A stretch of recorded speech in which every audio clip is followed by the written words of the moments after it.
Top quality और consistent performance के लिए सिर्फ सिल्वर पंप नाम याद रखना। સમાચાર જૂનાગઢમાંથી કે જ્યાં શહેરમાં ગેરકાયદે બાંધકામો પર મેગા ડિમોલિશન, વિવિધ વિસ્તારમાં ધાર્મિક સ્થાનોના દબાણ ઉપર તંત્રની તવાઈ, અનેક દરગાહ સહિત ધાર્મિક સ્થાનો પર ફરી વળ્યું બુલડોઝર। દાતાર રોડ ગાંધી ચોક વિસ્તારમાંથી ધાર્મિક દબાણ દૂર કરાયા છે।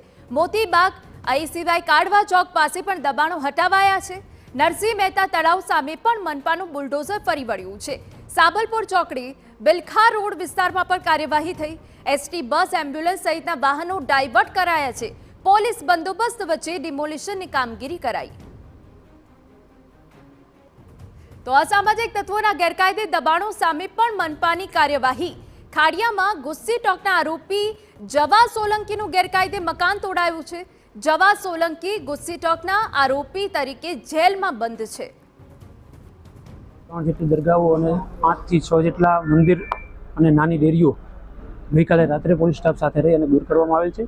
આ ઉપરાંત અસામાજિક ઇસમો કે જેઓએ પણ સરકારી જમીન ઉપર પોતાનું એન્ક્રોચમેન્ટ કરેલ છે, આ અંગે પોલીસ દ્વારા પણ તપાસ કરી કોર્પોરેશનને યાદી સુપરત કરવામાં આવી હતી।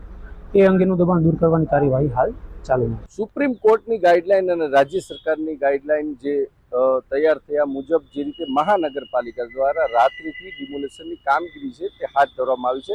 જે 5 જેટલા નાના નાના મંદિરો હતા તેમનું ડિમોલેશન કરવામાં આવ્યું અને 3 જેટલી નાની દરગાહ હતી તેમનું પણ ડિમોલેશન કરવામાં આવ્યું છે।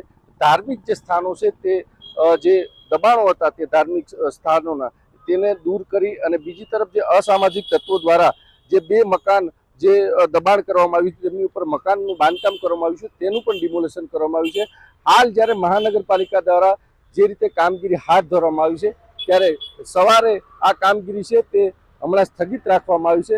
હવે પણ ક્યાંક ને ક્યાંક એવું લાગે છે કે જે રીતે મોટા દબાણો છે તેમની ઉપર પણ ડિમોલેશન થશે અને કાર્યવાહી કરવામાં આવશે। વિજયસિંહ પરમાર, TV9 જૂનાગઢ।